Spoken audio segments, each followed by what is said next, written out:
Praise God. Hallelujah. Yavi yele tu neva engale aso. Glory, glory, glory. Hallelujah. Hallelujah. Hosanna, Hosanna. Fani ine ina oitama. Glory, hallelujah. Hosanna vi ye oile atua. Hallelujah, hallelujah, hallelujah. Praise God. Glory, glory, glory, glory. Ia viere tu neva engole afiafi o te neva engole afiafi o tata o le proclame o le testimony ao ia po me foi tu po soi fanga ma le olanga toi feli wa ina ele tu o soi foi ma se lo wola tata ia tu no le aingo Kristo ia po tasi tata ia Kristo amen ia tata no neva engole ole afiafi o ia tata proclame ne afiafi ai mo no fatalo fatu staso ainga le vai ngale afiafi le sursunga le fatono le sunga foi a Michael Preta yene ngata foi le fale tu ai mas se foi no foi yalo fa talo fa foi ne vai ngale afiafi le tato staso tama tai le sunga ya pishet a Elia savai yene ngata foi Elia yore sunga i no fa nga ma se fale tua o wo pa anga fu tato por kalame ole kinda ole global kingdom amen yo fese mai ngalo e mai moa ma e fa fonga mai ai fu tato por kalame ne vai ngana fia anga lele tua fa ya ti oilo inga pele le lotso ma se ole nganga le tato militino fatasi wa lavale atina ino o le ngaluenga le atua e ale le upu ma le fasoa ina amene ia tsetore ne fiafi i le swafa le loto lautele mawalunga o le tatu wali faola o Yesu Kristo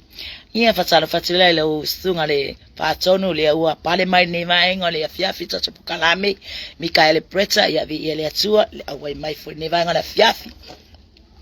tele chute matotua noa ia awa fa pia la vana fo ina soifua au na ile atua ia por kalame ma me au ma nisi fo yo tato nisi fo yo por kalame wa fo ile fa savalino ngalwe le atua ia la na upu ia ne la vai ngala fiafi ia la o tai tato se tatalo ia na amatele tato por kalame amen. Hallelujah, glory. Oka, mana ia maile yangi merstavili. Mana ia stavili ni ya fiafi tono Samoa. Ia o matau atu ya ti oilo matau atua o irtama alofa o irtama ngalelei o irtama famaoni o irtama sa emwa au muri au me na matau yali ni yaso le nganga la mai tama le mafayan tu itua la tu uilalo no matau tama le nganga faftai la wa fio be fon sa afila wa au na tavita fa piro na wole aile vai tafe fa pena na matau loto ya ti oile atua ono wa matau lo famaoni ya ti so talo lo fio ne mai ngala fiafi tamai por kalame fa pio na mato fa fia ngai ne ya fiafi mato taiton tama ya pio na mato moni mawina lo wanga le leilo mato watua ile fsue ingar soifua mase foi o mato wola no mato tama wa mato ya itono lo ainga o mato lo sua malie lo upu lo mato tama na wa mato pa ia ti oilo mato watua bal au ne ya fiafi tama fa so ino lo finangalo Papa ia mai o tama, hallelujah, praise the Lord, glory, hallelujah. Papa ia mai o ne ya fiafi no mato watua ya ilanga le oilo mato tama me oma mato te faia ya foi le fa manu yanga lo fia fa fonga la fa na wa ngata foi le no mato watua yo nisi fio mai mua mai tama ya awa lava ne ya te mato se metasi no mato watua ayo foina tu pe matu ina tu pe ya te oile vi inga lo mato tama a wata tau mo no mere vi inga tu sama lo lava fina ngalo nei a wina i mato talo ne ya fiaf tama ya fo i pe vi inga ya te oi alfa tau ya mato lo fana amen amen praise God hallelujah hallelujah Jesus hallelujah glory glory glory glory hallelujah ia vi ia tua ne vai ngala fiafi amen praise God hallelujah Jesus hallelujah ia so ne vai ngala fiafi wa ilunga tato por kalame ile ne ia fiafi ia ona fu wa ia ilunga tato por kalame praise the Lord glory hallelujah o magora sa so fai tau le mo le yo ola ya evangelia Ioane excuse mo le evangelia Ioane lo mtsa pusfuma tsora no foi puevalu fa pelo no fai tau wina amen Wa fai mai Peteru ia te ia. E te le mulu lava uvai. E o le whavavau. Amene. Fai mai Peteru. Wa fai mai Peteru ia te ia. E te le mulu lava uvai. E o le whavavau. Wa tali atu Yesu ia te ia. A fai o te le mulu ia te oi. E le ai so tofi whatasima. Amen. Fai mai whetalenga Yesu ia Peteru. A fai o te le mulu ia te oi. E le ai so tofi whatasima. Amen.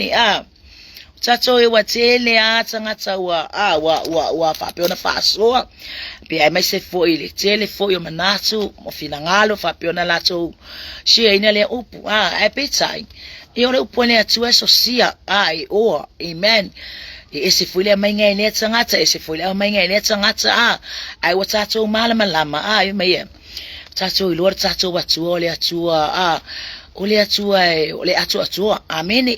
Wa ko inga kako fa upu le upu le atua ne langa la tato chelo la tato chinga lue fa tasima le nganga le atua ia inga ki fa tonu inga ki au mai foi manatu e se foi la ngona mfina ngalo e moli mai foi inisi foi ole au fa so ia e se foi le nganga le atua ia ne foi time tato fa so ai pauli nganga ia tato mau wale loto au na ile atua mal fa maoni Femele se mena so tu me tsa o ni vai ngala fiafi. Ole ala ile pule. Ole tsautua. Amene aya. Femele ole ala ile pule. Ole tsautua. Amene. Faila ngai ke malama mfai ole xila fia. Matatu malama ile kangaka kaukua. Ekele yor famanu yanga ima ole tsangata tsautua. Amene. Ele titisia. Ele titin famanu yanga mo tsangata o tsautua. Amen. Kele ya ameni e fatali tsali le tangata ngalue ile fuo ana ngaluenga e fatali le tangata ngalue i fuo ona lima ameni ya utatu maya ne ya fiafi ole ala ile pule ole tautua ameni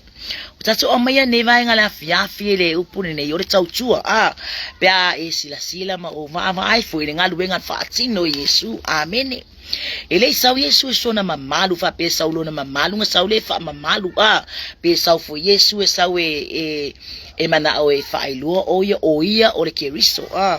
oia ole atali ole atua amene ai atu mai ne ilano langi mar se fangalo e se fuoma o wola amene fa mai fa tele mulu ya ti oi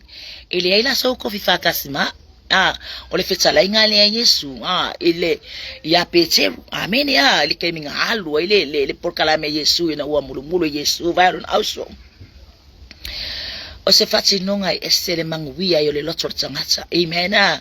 wa ile kire ngufungu faila kufua we mulu fua vai le skangaka ai tu mai le tsono tatso ainga mai o tsono ainga samwa po fela vale menga ke lala amen o samwa wa masani ma malama wa masani wa malama itu mahanga tatso wa atunu o samwa itsono ainga samo le matai malana auto amen biseka fa malama wenga le fengo fie ngime o le tautua ole ale le pule ole tautua amen itsono ansa moa ole matai malana au tautua ole tangata tautua fo ya nate malama le lava ile tulanga ilo la wa va malona matai amen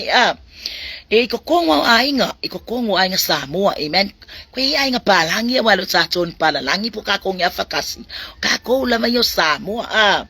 memesono ainga Samoa ole matai malana autua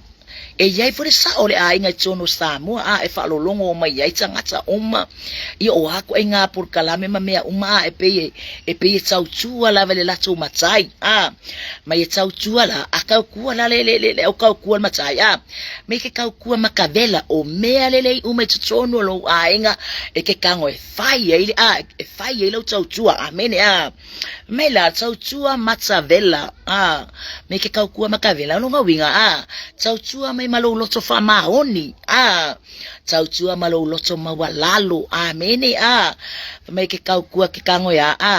tautua e ke lenga ngana e tele esemea e ke le ko mumu amen tautua e lenga ngana e ke le ko mumu e ke le ko ngofong fape wa polonga kausingi le ngai makai pole ya ko nga e ke le kai ona tsatso o tsangata tautua amen o tsangata tautua amen o tsatso mala malama le tsono ainga male upu tautua atu mai foi le tsono le vao fana mamatu ye e kasi foi le nga e te tautua mai foi malo loto fa ma oni tsau singa o matua amen ele nga tsau matai ai fa pena foi tsono le vao inga ifana mamatu e ke kaukua le lei amen ke ro me ka kaukua le lei o kanga ele ko mumu o kanga kai fai me uma malona loto mo walalo e fa atino na ngaluenga e fa atino fo yo na tiuti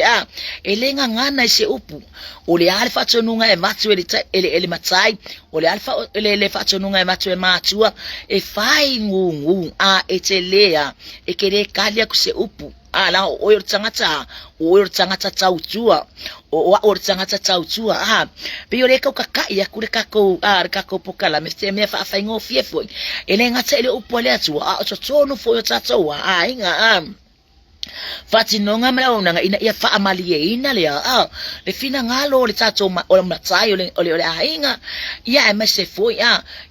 na yo tato matu e tato tenga luenga ia fa amalie ina loto matu langa le tato tena na ule mela sawi ngai follow my kua amen aya ole tele la tangata tautua lele tautua matabela tautua lele tautua fa mahoni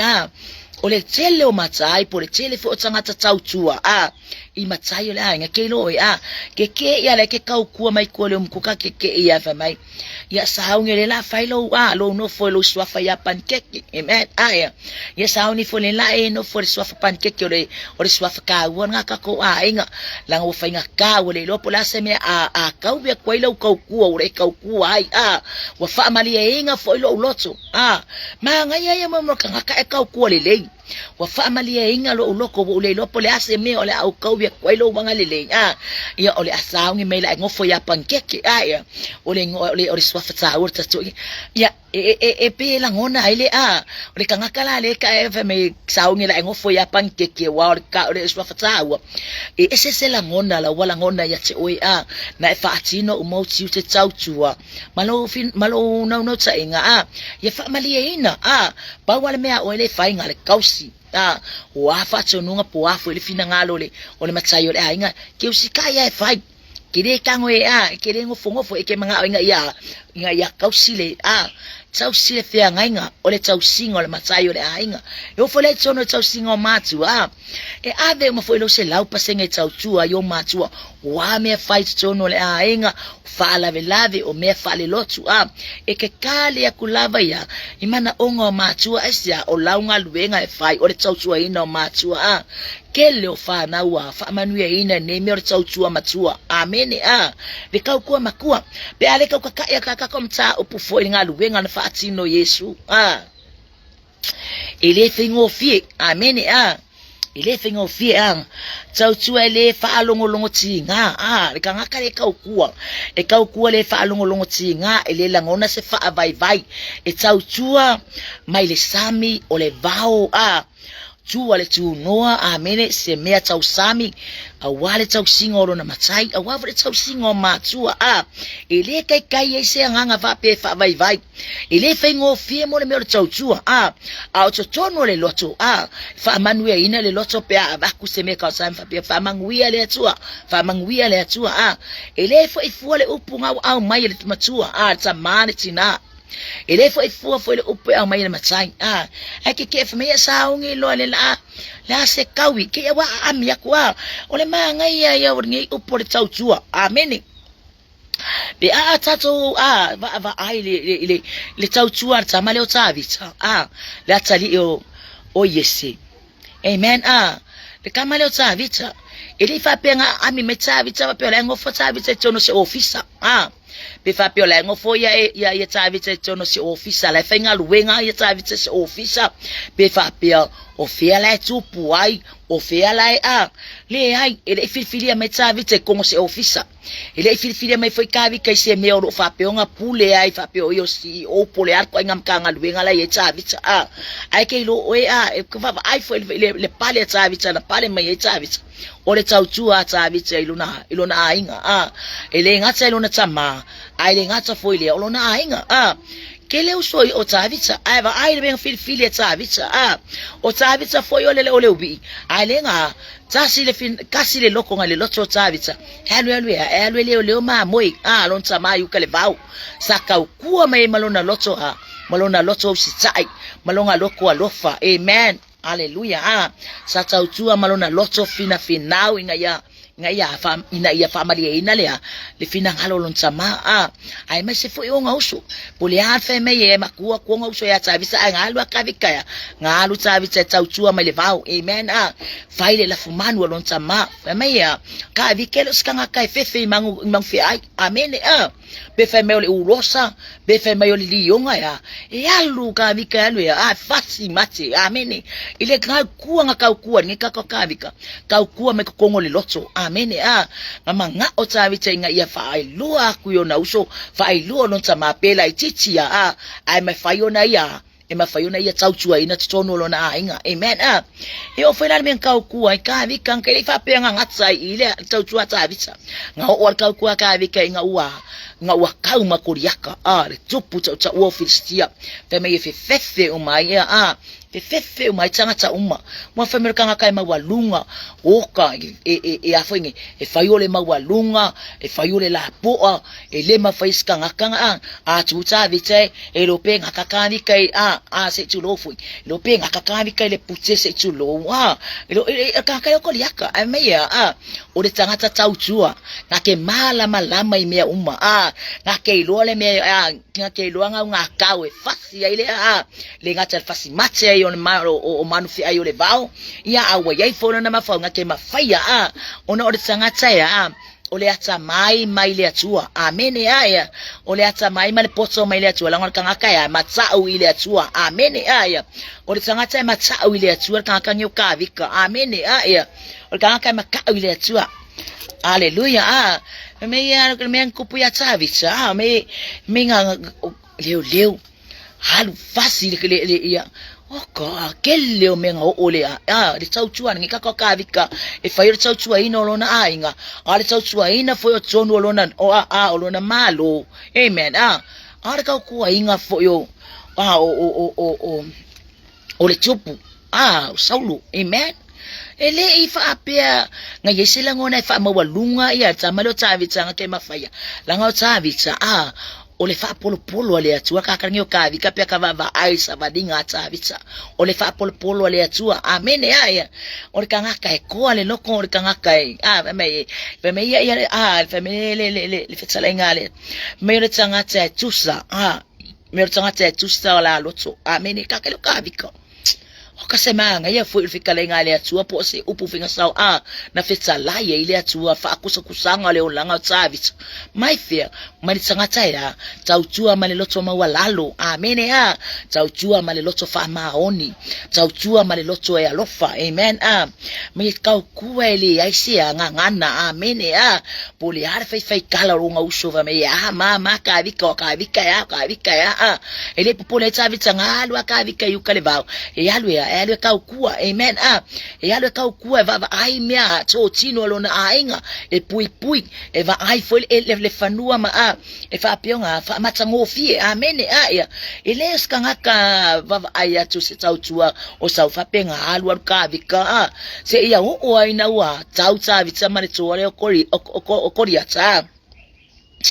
oko kelele fa manu yanga le ngata na manui ai saulo o uma le fefe vale o saulo le ngata na manui ke e foi tanga te Israelu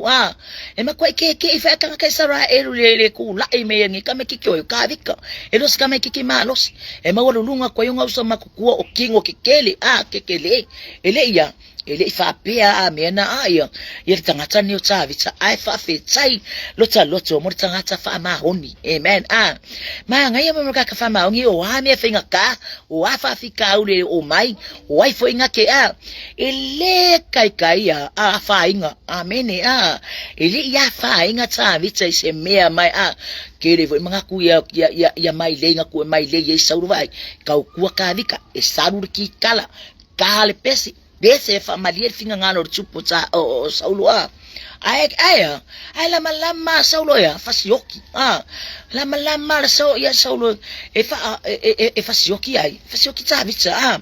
o fiu sa wala foi ngale kanga kai maka o ile atu ele se me le se me makiva ai amen le se me makiva ai le foi se me popole ai o ngole kau kua malo loko fa ma wala lo amen ale kere kanga kai kau ku tang ko fia ia o kinga ai ga kai ma o kinga ai wa ngai ko kiwa fema ai le ma ngai alo ma fau ile upulia le tautua ile o se upu tautua ile o se ufapenga lo wale fa kingo amen ile fa penga lo la kwa fa kingo le upulia tautua amen fa fuanga ale ma ngai alo ka ngai fa le tautua ale ke mala malama le o le tautua e tautua me tsono lo loto ma walalo e ka ku ma ka me nga ka ku e kua male loto mo walalo e kua male loto ya lo fa me ko nga ka kua inga ya fa malieina inga ya fa malieina le fina ngalo ya por sa ole inga amen ya por sa fo yo itu tono ya me se fo le vata to mama tua amen te mega ngofo le vaoleo leo ya la fumango lon kama sasa ili se kupo isala elwa menga sa kupo Israel wow ala me kupu ai ku la email kama leo cha vitsa ko va ai mo kanga kai kau ku ma fa ma ongi kau ku ma le loso ma walalo tau tua ma le loso ya lofa tau tua ma le loso fa ma oni mene mai ole ala ile pule ole tau tua mene be volanka ko va ai foi la ile tu langa le ya tavitsa male mia na ye tavitsa na fa pe ya serkai minga lwa ko ya le kupu Samuel esa ilile fetala ile tu ya fa ya sa tali o yes ya tali o yes langa ya mga kurkama langa ya mana to yes e malwali e umana fanga we ka ku la e mere ko fiola ko se va ai po ya obodi makuwa ile yese mga kuwa kasyo yes e vala aulia lo na tali o tavitsa e wala aulia tavitsa amen o ka vi ko le wi o ka me kiki vola o ka me kiki ola ai va ai ku maso kingo ke kele o ka ila makukua me mai la kur ka mai ya Samuel e fa aulia ai con le sis por ese ere po akingo le lei for fanga o yese fa mai ka kele vanga ya le la ai se lunga wa au mai lo wa tsari wa feside ya se wakali amen nga le fo kai le nga ole atua le fo nga luele nga ole atua ikongo ikokongo ole lotole ole professor Samuel ya se ese se wakali anga le wailo wa uma mai kamange ele fa pe kwa yesa me yesa sia kali ile e manatu fa tsa va yesa ya tavitsa fa pe ka vikala titi ala fa o uma kwale ya fa mai lo matsala Samuel yes e se lo fa na wele au mai kala yes ya orgali ile kikila lo ka vikala la leo makola la fuma mo yu kale va mai o yele mafayela nkako vanga yale le la se lunga wa au mai lo watali o tavitsa amen amilo kama kavika ke ile gamoi ke ile perfetto Samuel kikilo Samuel shole savali merkamano tavitsa ile ngake ngava ya kule aulele male maluali o nga folinga pe ye mu ya ve folinga kama lo ngofo mayele vao fi ia le atua amen ile kangaka kaukua ile kangaka fa maongi ile kangaka engalue male loto maulalo esa vali mai ala sau male mamalu le atua amen ya sau male mamalu le atua amen ele sau masisi be aisa langa fu ole fa mamalu le atua amen esa vali ar kangaka kaua amen ya ayaka ua ole aska kaukua lo kakau ko ngalue ngale atua ko kongfu yo kakau ainga o kako kaukua ye yar kemi fo e luka e kako kaukua amen ye foi kemi amen ye foi kemi afoinge e foi kemi o velenga ona foi ngai wa musuek fa kingor kaukua amen o sorika amen langa o moya lo mo menga kaukua ye foi marco mumo ye foi male lokoleanga se tulo wa fa fonga wa ava ko kinga ingam polonga ala va ya foi lai fa pela ya ile ya yo anga mela polonga ko kasiala le ai fa me ai o kia me ale ya tangate ai le ifa penga pe wa kala kin fai ia yo so ta vita laur ko kala kiki laule kile so mai mene mo kyo yo kele kiki alu ye ke o fakule lo ta vita tala ona uso alu le le aseva inga ngava Samuel kilo ko Samuel wa me fa akumulo lo fangifu alu fa kilo Samuel ele kau makia Samuel amen ole mele nga ngona Samuel ngalangona familia nganga le tua Samuel fa o yale na owa fili fa matupu amen fa vai mo kanga kaukua esele manga ya mo kaukua mai malowa loto mawalalo amen ikire kaukua malo loko fama walunga amen kakoilwa mo meole tete ele atu tsanga fama walunga amen selma ngai fama pule le malo pule lo na inga kaukua amen or kaukua amen pule le nga inga ko pule le malo amen wale ai se me ele fama le ina ile fina ngalo le atu le tau ata vita amen langa le sela ngona le nga o tsamata vita fapia kaimile la filifile ta vita le ai ngamanga ar kamata vita au maiso ngakali imakua va aya kule kingo le lei mawalunga le mailunga kali imatua amen ele manga oli ata vita aulia filifili ngale atua filifili oile fa amaoni amen filifili lo loto mawalalo amen filifili mosila fiele tu filifili mai o malo ko fa maulunga ngale be vesti ole akungu uve vesile malo be vesti kokongolo ai ngape afi o tsanga tete pule sawa amen pule sawa mense pule male loko fa mawalunga ele manga o asili ya kusesia yake ia atavisa kinga kele uponga uso yanga ya mafai kala yake ya nga alu atavisa nofo ile vao va ai manual ona tama va ai le fanua pui mai meto tino alona tamala wa ainga amen ai filifili mai ngika mkioka vika amen ele filifili mai kongo se officer posi ofa pe yo kama mai wadunga amerika manga yala ngaka pe fo ya kongo kako ainga ele fa yakula fa pe wa kupu kongo ainga ai ya ameria yes kama ai la ngorkengi nga akelo ele filifili ngale atua e filifili mai fia totonu le loto amen ele filifili mai le leyo ngaluenga kulanga ikokongo ngaluenga feme ya filifili mai kokongo le alotso amen ole lotso amen lotso fa mabalalo akako lotso fa mabalalo kokela ngonga ingale kakokela ngonga ingal fika laya le atua amen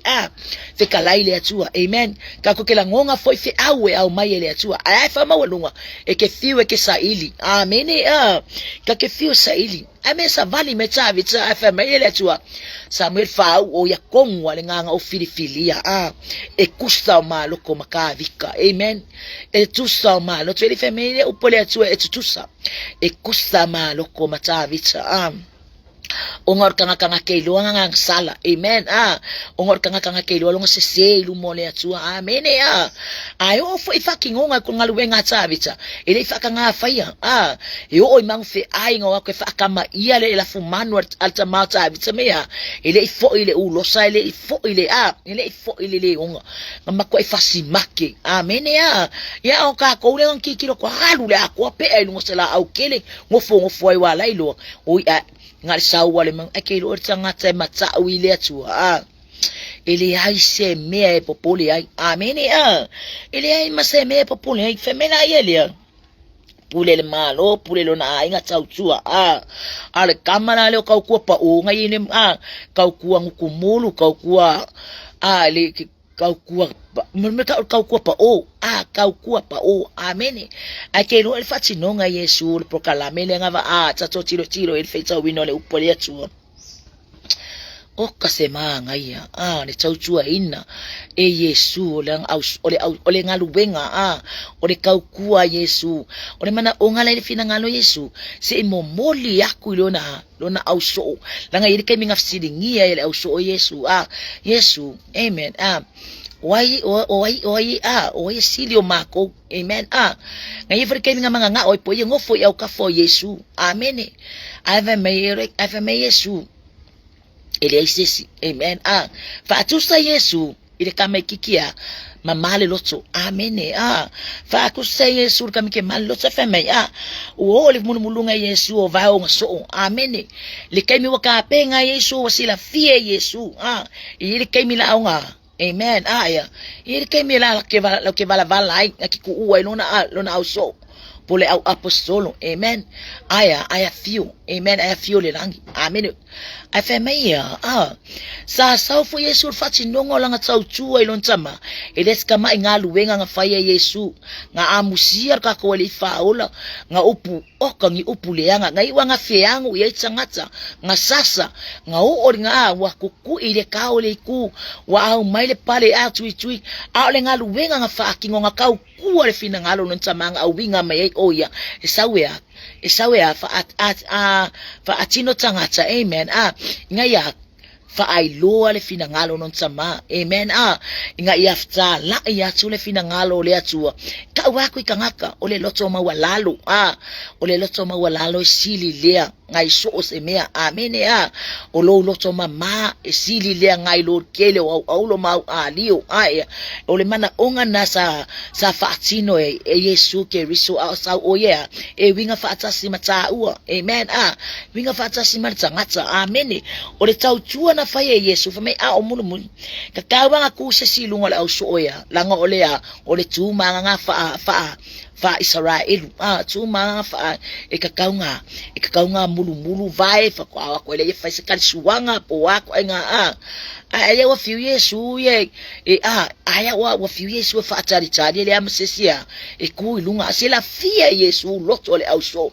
ele fia downless amen aya ola sila fia Yesu fa meya ngal kuwa ilunga ka kwa le Yesu ke riso ka kwa le fa lo Yesu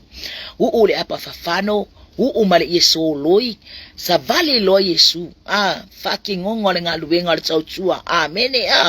le kau Yesu amen ilong auso amen lailo Yesu ele sengaluwenga le kakaunga faye ya akeloe ngakango Yesu fatino se fa ilua tilo na auso olona loto oya o tangata loto mawalalo amen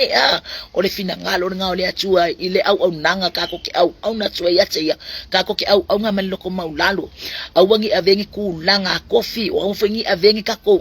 mame kako ke afa maululunga imakako fayer ngaluwenga le atua amen le ai calm down ko sau mailalo kako fakasi amen kako wo fakasi le loto etasi kako sa ili le atua kako ngalulua ile ile ngaluwenga le atua maltato loto mawalalo loto mama amen langa ponga ya me o mornge ya me le loko amen nge ya me le loko amen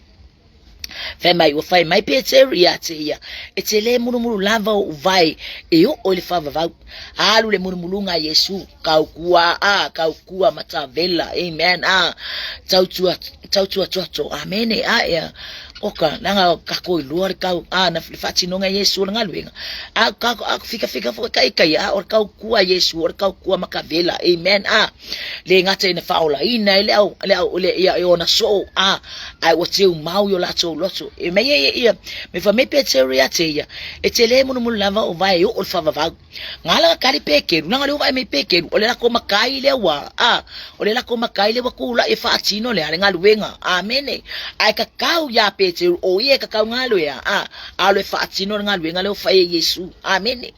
alo fatino ngalo ya la ko musula ko mulu vai ale ufa kingo Yesu ale fa ka of Yesu ele ka mulu e yonga vai asame wana ko ka of ole wa ngalo amunga Yesu se ka wa kolonga au so mo me ole awa ke kilo fo yo au kafa ngaluwe oe o manui o lo fa peona fa tsali mai mo oe amen ngaluwe makako ngaluluwe makako loko aku e fa atino ngaluenga o ngala sila fia Yesu e yele kai muli amen fa atino male loto ma walalo fa kingo malona loto malonga loko fa maoni kangaka e sawana sawana loto amen femela no watu ye oye ya Simona Petero awa fai mai oye ya awa fai mai Petero awa fai mai oye ya te ya leli ye etse mulu o vai watali atu Yesu ya te yo fa pe atu one mea te faya etse leilo ane e mulu yange e lo me fona kale Yesu ya Petero fai mai sile pekelu amen leli ye etse mulu o vai fai mai feu pefitu watali yatu Yesu ya te yo fa pe atu ole meo te faya ete leilo ane ai muli yane ete lo ai muli yange e lo ole mele mga oye Yesu se ka wako ya Petero ole mele ka kaunga ole kulanga le ka kaunga e kuwai amen yo fo ya ka konga luenga ka ko kenga luwe ko kongo ka konga luwe kongo le kalesia amen mama ftanga china amen unga susa chuchino keriso kalabo abuka ko ke fakari se saulis ka ngakaya fa chino nga luenga amen abuka ko ke fakari se yo mai makinga ko afai pe o mai mala kalabo o mai fai fa akingo nga luenga o mo merka pai fai nga luenga malo loso mama fai nga luenga malo fa maoni malo loso fa maoni pule alfa me querer nga luenga pe nga oya e ma fai nga fa akingo amen la fo la fai me ko kong maloa kero me ka nga ka penga lo nga loko ile oli mal fia ele manga o fa e ke lo e mama yo fi au kango e ke oli fa kingo e ke pese e ke vivi e alu ala vi inga e alu ala pese aya e punga mai oli ya wa ngaluenga lo fatino amen aya punga mai lo oli ya ngaluenga fatino like ya fatino ina amen aya femela yele femela ole meo te faya etse leilo ane ai muli ane lo femelo merkale ka kero Petero fai me Petero ya tia etse le mulu lava o vai yo ole fa va amen me kire mulu o vai ole fa va langa la mala malama le pekelu ile la va mai Yesu o Yesu o yo lo na matsai o ka se kulanga o Yesu ko kongo le lako ole lako ngaluenga lo fatino amen aringe wa kula Yesu al fakingo amen me Yesu e kere ilo ka minge ilo ke fakingo le ngaluenga muli yange o mo o fatino ale wala ngona Petero muli yange ona lo le amen asia la wala ngona Yesu Petero fa pepe keru anga ilo anga kire kilo ya toma anga ilo anga kire kilo ya asi manguke ku ngoke ale fa kingo le nga luenga amen se manguke ale fa kingo nga luenga le fa kingo makomakai o Yesu amen o ko kupula nga mamnga o le saunga amen me ma ka ko kaukua male loso fa maoni kaukua marka ko loko mawalalo au mayele loko mawalalo Yesu kako ke kaukua ko kongo nga luenga le atua kako ke kaukua fo imero kako nga luluwe le fina ngalo leo Yesu fa mai famele kala Petero fa pe mai leo Simona Petero ya te yeleli ye awalava na ovai ao ulima foi atua malo ulu amen ao ulima foi atua malo ulu ona fa pe atu leo Yesu ya te ya o leo ta ele ya tau ona vai e mama umai lava e lea nga ona mulu uma wa mama foi oto ale oto uma lava vai le fikala nga Yesu nga ye langa la sira fia le Yesu loko le au so e asila fia Yesu le loko male o kanga kale o yukale la ko ke le la ko ke mafuka le la ko fellowship fakas ai maua Yesu loko le au o longa au so ele loko kasi amen o le ka ai po kanga ka fa kingo le nga luenga amen o le mulunga langa o le kule ayu tsaya kule ol kau saminga mulu vai amen ya ko akule sa fai ma faila ko wa kasua amen leo fiu Yesu ngofo le aya ma se so se kulunga ya fa nga se ma fa ma se se kulo le fa fonga fo le ne ya fia e wai ko ka ko wa nga ki nga ka ko lo kai kangela ki nga ka lo nga o ka so makukua la yai mo ka kuanga nge makukua ale ngeila ka fa ma opo fo imala ka ngofo au ka ngo ka kulunga ka ikalela ikikale fa kingo melenga luenga kan fa kingo amen ma nga ye mo kanga ka e mala mala uputsa utsua la nga ile fa pe ke ka kuwa nga ka ile ka kuwa ko le kuwa ko la ka kuwa ke le yo le pifo ngo fa ya ka kuwa makavela le le tsautsua le sa ole nga pone e ke fa ke ya van pangia sa une la fa ngofo le kwa ka fiu se ili se me sa malio le loto amen malio le loto le sa ole inga amen le la ka kuwa makavela ka kuwa maka ka kuwa maka ka kuwa malelo ko mawalalo ka le se upu ele fa kwa upua amen ka kuwa malelo ko le fa kwa ke lo ke fa me ya sa le la suafa ya pan ke sila fiele le ya ka ko o suafa ka ko inga nga ke lo e fa kumunga ka ko inga o pe o pan ke ale se kulo wale ke lo ke lo wa ingwa oya ilau ka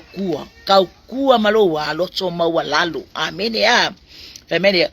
ole utsa ele family fe punga esfumelu wa umana mulumuina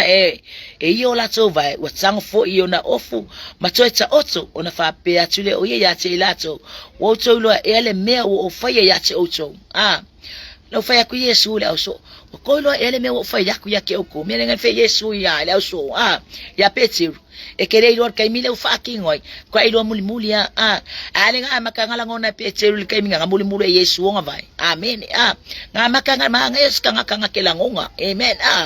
mas kanga kelangonga se me se ko fo ila ia ko fa mawalalo ai kango ya ko kangola ko pikire me nga kango ko fa kai mai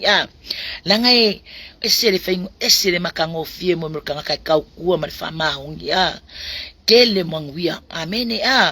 kele mangwia amen fa mela ele mai wo umana mu kango le longa ofu ko ya ko fa yunga la ka o ko ilalu amen wo ko wilo ele me wo fa ya ti oto jo tsa wa mai wo to ilo ele me wo fa ya ti oto jo tsa wa mai ya o le awa o maleli wale le fo ila oto e fa maina awa o lava le o le nei a fa wa o le li mala awa wo o mulu wino oto vai it's a tawo no oto wa fe mulu wa yo oto vai amen me ko mwanga le manga o ia Yesu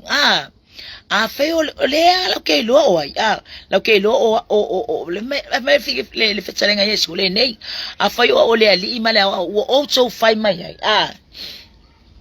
awa maleli wale foi la oto e fai mai na awa o lava le ole nei a fai wa ole ali male wo wa va kungi fa ka inga ya ki oko amen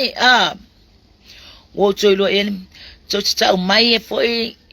le foi la oto e fai wale o wa lava le ole nei a fai wa ole ali male o mulu yo to vai it's town oto fe mulu wa yo to vai awa wo batu e fa awa o ya ti oto e pe no oto fire ia fa pe lava mai amen family fitselenga Yesu le so awa wo batu le fa awa o ya ti oto e pe no fire ya ti oto ia fa pe lava no oto fire kako fe mulu wa amen kako ngalu e male lo fa ma wala lo man ngalu lo so ma wala lo fa tino Yesu Mga omia Yesu le ngalulue le lotso mawalalo. Amen. Loko mawalalo. Ya mawalalo tato lo tato se ngalulue ai. Ore ngalue ngale atue kere ngalue malo loko fa mawalunga. Kile mga oya ya e fape. Oya langa wa oleke Oya ele ya masese kukusta ma unenge wa unenge le ai. Na o Yesu nga kia la boka ko lele nga kia la boka ko o ka ai nga lue nga luenga male loso mo balalo amen aya tlo me lo la ile fe muru muru wa yo so vai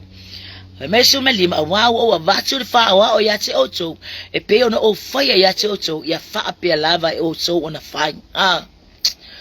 kasi Yesu kau kia le fitsala nga Yesu nga sanga nga fitsala Yesu longa ya petseru ai mesolonga auso amen emoni mono tfetse otso ele silile au na ilonali ele silile au ngelongali lo mga Yesu ka wa ele silile au ngelongali ele sili ele sili ai famia amen ele sili foi le awina awina ile yana le fe amen ile sili foi Yesu le nga sawe faile fe sawe faile fina ngalo lon tsama ngailo longa kama ole winga ngala Yesu ile sili amen me monos fatsi otso ile sili le au na ilonali amen ile sili le au na ilonali ile sili foi le awina ile yana fe amen lae e pesle lae e fatsaule le fetsala nga Yesu ilonga ia foi kangaka baile loko fa maulalo Yesu ile ia venga menga faya Yesu va venga mamekele o fa ilo Yesu le auso ai masole moko kangaka fia afi ngalolo fi kai meu fa so Yesu makufa ku Yesu le le fina ngalolo ntsama ini fa penga bifonga mema mea ila ngona ye Yesu le loto fa mawalunga ai anga ka ko anga palasi mai wa ya ikele fayak fo ngane fa pia anga palasi mai o e mau ka ko le chino ne male so fo ngalo e so fo mo wole la langi ai wa fa pingi ka ko kau fa pingi ka ko kau wa e ku ifo nungane pa wa la me ko pul mai nga me ko pul ya mai ko me kangaka e mga failo aku nga ya ala ku kangaka au e onga le famanu yang amen ile ke me ke ko kango ko fatino o le semia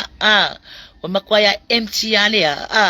makwai empty fa unga siala nga wa fa ka o ka lo ko fa ma wadunga amen ya ya mai emoni tsfeatsi otso ele siril au na ilonali ele siri fo ile wa awina ile siri le wa awina Yesu le wa awina ile ana le afi amen ngala nga sau Yesu e fa kingon ngalwenga ngala nga sau Yesu e kaukua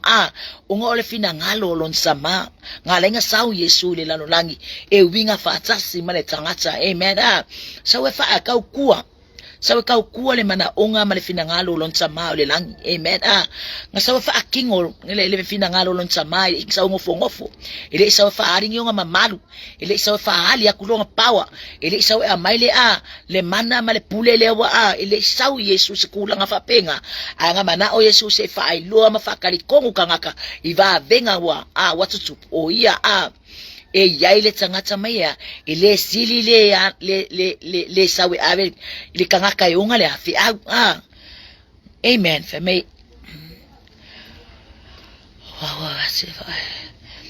wow so ilone o mai ele ele mai o kasi le fitsala nga Yesu awawo batil fa o yati ocho e pe no faya yati ocho ya fa pe lava ona ocho faya ma ngai ya yole ili fa pe a mi nga ki Yesu se me mangui ya oso le fa pe fo nga tia Yesu langa olea ole nga luenga nga sawe fa atino lea le fina ngalo lonta masa ka usa waku amene ile semela fa alo ai fu pe fa pe ka mawolo manguia ke ya le usa muswe ka waku le meka ka nga fa kingo muswe ka waku le me manguia oi manguia ya no le ai nga sawe Yesu ya ka usa wakwale upu ale fina ngalo lonta ma ya awange ya mga o ya o makanga ka le manguia amen mga o Yesu nga ya manguia makanga ka uma ile imana o Yesu sawe nga kia se me nga o mai ai lonta ma ya te ya langa la feme ile sili le sawe ave fe au ngaile onga le ngaile onga fe au ile mga ala Yesu sawe fa ariali nga ia amen nga mga o Yesu ka wa ile ye lito nga ia lalo nga ia lonta ma yo nga fe au le sawe ka ile isaula Yesu so nga ikuva pe o ia le nga sau Yesu ya ka la nga ia ola tangata umma amen nga ia ola tangata umma malacho ilusila fia malako malama ile atua malona finangalo ya te oe kako umalava kako umalava fatalo fatilo sunga pasta fiu vi ile atua oringe kai kako nga due fata sene vai ngala fiafi ya vi ile atua por kalame ele mafayon kako kuua amen ele mafayon o mana fo ye fa pe ngale nganga le olo tupu itotono o ekalesia e mesol ngaluenga o anga luenga fatino tono ngaluenga letua e manga ofo ele e manga ofo au na ya fa ilo ma fa so mai itotono le ekalesia inga ya au wange ya lapel au nanga le au wane lapel au nanga ya fa so mai le me moni man fa mauni peki ngala ye kako ilo ele mafayon kako alo esiai la fa me ki ngale me moni fa sa olotso itato uma ole mana onga ngale nga na sawi ya kanga kalinge ya na fio ma Yesu sawe atautua amene nga sawe ka kuole le fina ngalo lonsama inga ya ka wakule peki ngala le au so peki ngale moto tangata e pe fer me ki ngai fo ya pinki ngai fo ya herotsa kemi wo manga o ye herotsa le avalo nga usho dinga afa me ile fa penga kwa ki nga la fa wa sa wa ku ye Yohane papa tiso onga la yo la nga sala le ko ya ko manga o le avalo alonga usu ave ki nga ala ya ka wa ku le me le fila ngalo nga Yesu au wangi o kako wa nga kia se me mangwi ai au wangi kako nga kia se me mangwi ai le sho kako usu tangata au foi kako ke nga kia se me mangwi ai ko kongo kako inga le nga ka foi le fo ingo fo ino o langa o fa now ai le ngata fo ile ko kongo kako inga le tamale tina e fa pe nga kako au nanga o le ala ile pule o le tautua kako va ai le unga le unga so o le ministry ya Yesu nga sawe nga maliu wa Yesu asanga maliwe Yesu ongole alofa ya alofa ya mga onga Yesu ya ko ya fiso oka ile kako vama manona tama amen inga uang sala le roi kanga ka o ingala le nga polo misi ile atu ala ya Yesu ya maya inga ya winga fata si marchangata oleva ngo fo ile nga maya le atu inga ya kako inga ya sawi Yesu ya o mailo na fina ngalo amen ole lotso mawalalo amen ngaluwe male lotso mawalalo o wange kako mawalo poto o ngi kako mo ngi fa mangu yanga sekele ele ko mga kuwa lo ale akilo e me manga ye yo kako ngalulue male lo toma walalo amen ngalue mai male lo toma walalo ke lo oi fa me fa ya ingar kanga kaya lo ko mawalalo ar kanga ka fa mawalunga e makwa e fa mawalalo inga e ke fiwe ko ka mafai ke fiwe ko langa isia walu esele mamalu le atua sa ya oi walu esele mamalu le atua sa ya kia o le nganga fa mawalunga amen o me makau ke fa ya o makwale ya fa me ka o le ala ile pule o le tautua amen wala ka ko pule me uma amen wala fa apale oi ko kongolo ainga o lau ka kuwa wa malie sa o le ainga wala fa nga fa mangwia oi kongo le va o mama tua o lau ka singa fo malau ka kuwa yo makua esel manga yo mo ka kuwa maloko mawalalo ka kuwa maloko mawalalo ngi ka ko kuwa pa la ka ko kuwa pa o afia ai ngi ka ko me ai la abaku Falungo mai pasasa kule ulo le piko pasasa ku kipok le piko kalelia ilalo ya ipu mai fai male apa ke kau ko pa kile mga ka o ka oile ka mai ngalo wa fa mawalunga au na malolo so fa mawalunga kele mawala sef kele mos fa manguyanga or kako wo ilalo mai lo so maulalo fai wo so ilo ya mea amu ia o so pe o so fai ya kala le Yesu fika le longa so fai wo o ko lo le au nangang au na ya o so mo o fatino ya o so ile ale lo so mawalalo nanga le mesa ya o la ngona la mama lamba le au so la ole ku yu tseya ole ku e kakaunga mulu vai e foka fa ile se la ko ka mafkanga pula se la kalsuang ne mele ye kinga wa fi Yesu sa fa ile se skulo Yesu ka kere ola ngonga le kako au nanga ile atua amen ile mafinka ko kuinga se me la au mai ai va ayo kulole me ka ka ko fe fai si ka ko wo fa kingo vai Yesu si ile ifa pe Yesu me o yo le alo le atua me o yo le ile ai nanga mai ko Yesu la ai so fa fai le mafinga fa tino la ngai ile manga ole le au so ile manga ole si al fua mulu fua vai amen ile mga oyo isa sile fa pe aruka kai furu mayonga vai ma ale mana irfina ngalo le tu ya kako wa ngalo lue male lo tsomo walalu ya kako lo kako au ngasiku isi abangosi kako au ngasiska ngaka amen kwise bangosi kako au ngasiska ngaka amen ai ku kako wa tatso lo tso wange kako wa usika yo kako lo ko fa mawalunga ai kako fa maulalo ile atua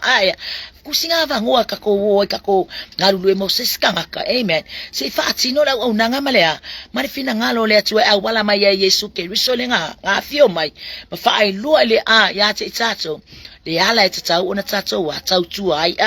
tsau tu malo loto mo walalo tsau tu malo loto fa maoni tsau tu malo loto alofa lang famia fa paleina via Yesu nga uma ai fo Yesu la wa le tu to matsau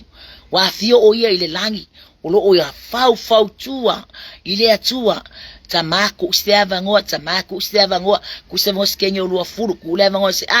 tama ya lofa ku kasi stava ngoa fa pale le atua yo kako kangaka pole aka fa mawalunga ifia fa pale le atua asa langa oka u le pale li o ngaluenga pele la ka u le atua la ya ale ko lava se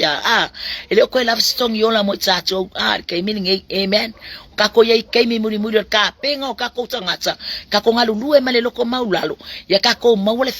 ya male loko ekasi kako ke au ngai makako kau kua ngalue ngale asua kau kua ko kongolo ainga kau kua le kalesia wang kako ngalue ya ku ya selau pasenga kako kau kua inga ya kako ya fa amali inga le fina ngalo le atue kako au nanga kako fa kali lo la ye le kemi muri famia e ke pese mai fia mai oli mai pe oti o ke ko ola mai mai o por pesinga pe o oti o te zoe ola mai langa yele ola leo ki fa alua leo ki ke ko ke luele e te sila fia umalo chefua like kali kongolo wa o kalia o le langi male ola fa va ia mai o ki le kingo ai fa kali ke me o le manguia nga le manga o ya Yesu ke riso ya e manguia e makongo ngofo fa tasi makako ngofo fa kasi mai Yesu ile paradiso male inga o manata pena elona tama o ile langi ia okay no tato fa sona ne ya fiafi tau ina ia fa manu ya tele le atua ya ti oilo ainga ne vai ngala fiafi kusai fo markako testimony awa ia angale leile atua ne ya fiafi ia la fo se upua la avale fo ia au na fa tsawa ia malu ave fale finangalo ia tsatsonu lava yo kako le ainga le atua kako lua fo tsatso ona tsuna ifo ingi me ufale tsonu atua ia fa mangalo fo le au na ne ya fiafi ia fa manu ya tele le atua isunga le fa tsonu ele ngata fo ile ia ole o sunga fa fia ngainga au mai fo ia me se wompa anga statso por kalami ia vi ia le atua wa tatso fai unei por kalame ne venga le fiati no chacho no ya ka ko we e alwa chacho le chaini ngolo yen por kalame lo mulia e mai ia on fatino fo ya wa fo ya o nanga fo ne va ngole fiati ya tsuma watu lo vi ingata ma vi ia lava oilo macho watu wa umane manu vi ata mar faso ne ya fiati chacho no lava macho lo to la upu familia yo macho lo to la upu fo fato no el macho savari o la upu fo fato no el macho tala tama o la upu fo fato no el macho va ai o la upu fo fato no el macho fa longo mala aulo firne ya fiati tama fia semea na o yai le leo la ona tinale ne ya fiafi talo tama ya lo fafa manuia tu la wafio ya te la so tala ma ya fa la utele lo finangalo ya la upne ya fiafi na ya macho la ngona ma macho to fusia fa no manga ile nganga oilo macho tama ya la lo tala ina ma fa mala matili ilo to ma finangalo la fa na fa manuia fo ya unanga tama ale fa tonu fo ne yaso ma se fo por kalami se ya ona fa iwina fo ne yaso lo macho batu ya angale lei o yo amulia ai mai lo macho tama fa manato tapenanga me se lo fa unga ilunga ya te ilato na ya lato manava ina lo finangalo ina ya ina senganga mo o malo anga le mane ya fiafio no o Yesu o wole mavala awa tuai amen amen. To God be the glory forever and ever, amen. God bless you all, family. Hallelujah, hallelujah, hallelujah, hallelujah. Praise God.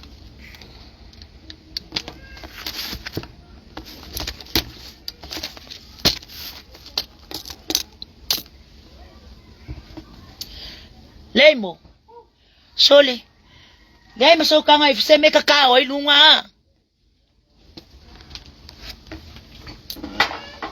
Oya di makwale ilu ya fa masenga di lo mafo fawali.